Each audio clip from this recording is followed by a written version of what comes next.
I saw this tweet by Jack Posobiec, and he said, no refunds, Democrats. Joe Biden is what you get. And I'm like, right away, I'm like, no, Jack, refunds.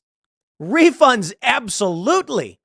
Yo, if the left and Democrats, liberals came out and were like, we would like a refund on Joe Biden, I say, absolutely. Right this way, sir. You can take Joe Biden right out of the White House and Donald Trump will step right in. Refunds were always allowed. But I love videos like this, where this young man says, I'm not worried about a draft. Here's why. And it's a minute of him begging not to be drafted. Maybe a draft will happen. Maybe it won't. The last draft was Vietnam. And since then, we've been the all-volunteer military force. Economics is a better way to recruit. However, the problem now is that the military is a bunch of woke, sad and pathetic and uninspiring individuals in leadership. Young men no longer look at the armed forces as an honorable, I shouldn't say all young men, but many young men don't see an honorable career path, don't see any real incentive, no respect. And so the issue now we're facing is that recruitment is I think is what, like all-time lows, or it's way down. I'll put it that way, because I don't know what the numbers are for sure. At the same time, we are looking at massive war and escalation in the Middle East. We need more cannon fodder. Well, how do we get it? And I'm not trying to be disrespectful to the ground troops, to the men and women in uniform. I'm saying that as a facetious way to explain how the military-industrial complex and their deep state assets in government view you, the American people, and the brave men and women in uniform. There's going to have to be a draft if we do enter World War III. If we're facing war on 4 or 5 different fronts, global war, they're going to have to draft. That's it. There's nothing you can do about it. They'll say we have no choice. See, I view what the military is supposed to be are men and women who choose to take up the mantle, sacrificing so much, putting themselves at risk to give you the comfort that you live in. But that's not what the government does. That's not what these corporations do. They say bolster the numbers. They don't view you as a person who's making the sacrifice. Let me play this video for you and we'll break down this young man's absurd argument. I'm not worried about the draft. Oh, he's not, is he? Let's see what he has to say. Okay, so 5 years of rent-free living, free food, and no responsibilities versus being immediately obliterated by an AK-47 the moment I set foot on that battlefield.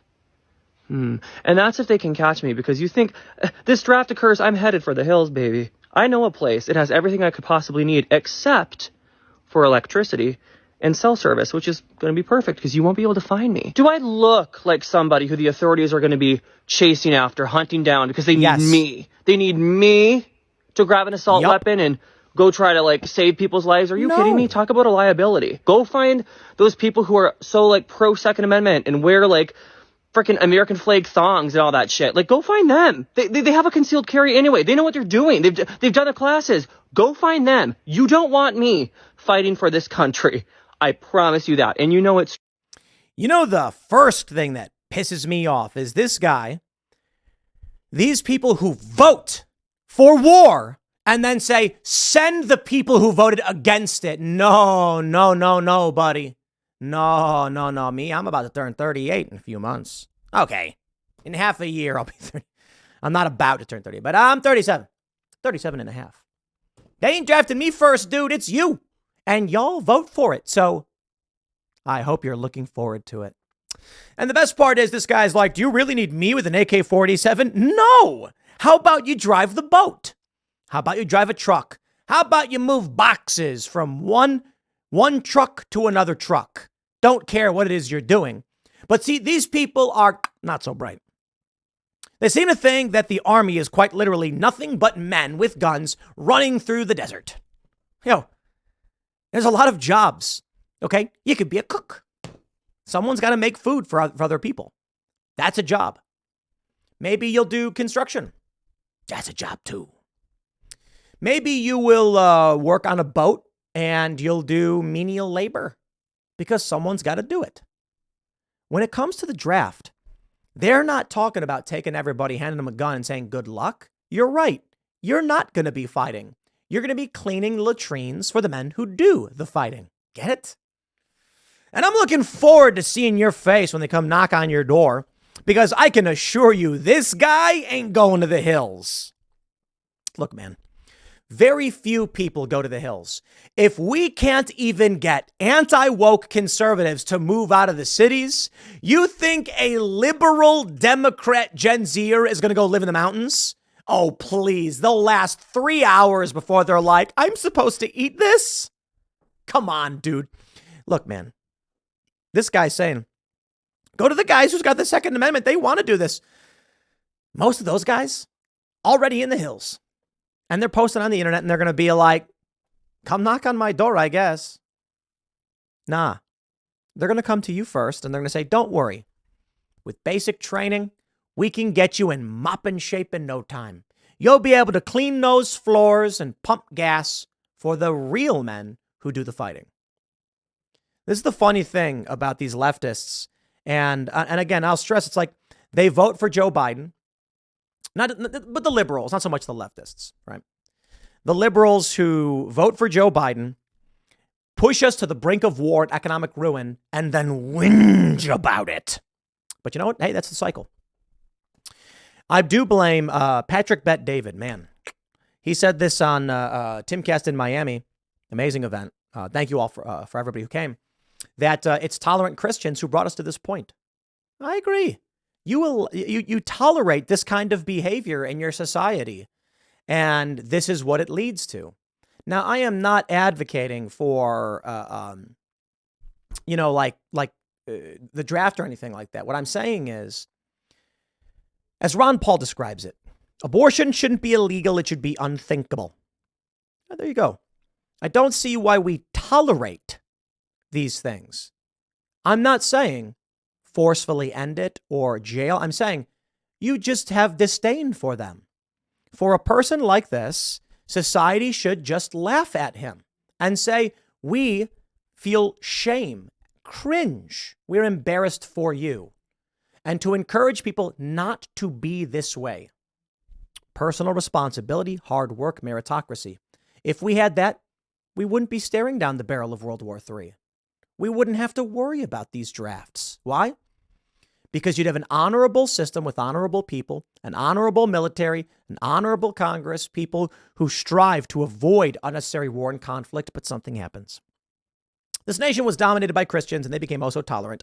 And one step at a time, they allowed more and more corrupt individuals to get into power and then subvert this nation towards ill or malicious means. And this is where we are. The perfect example here, this young man who would advocate for policies that would result in war through blind ignorance, laziness, and malice, and then argue they shouldn't have to bear the responsibility of their decisions. And that's an absurdity, but perhaps a natural consequence of human behavior. So what happens next? As weak and ignorant individuals vote us into mass conflict and war, which results in mass death, they will be drafted and used to fight. And when they don't survive, it is the strong that do. Natural selection, call it what you will. Do you know why so many people are named Smith? Schmidt, Smith, and other names like that? In Europe, when there was war, the warriors who conquered would not execute the blacksmiths. They needed them. They made weapons. When rallying people to go to war, they would not conscript the blacksmiths. They needed them to stay behind to make weapons. You need a blacksmith building supplies in your village to supply the men who go fight and die.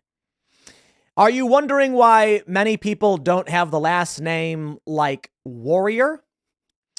John Warrior. No, it's because warriors die. Less likely to have kids.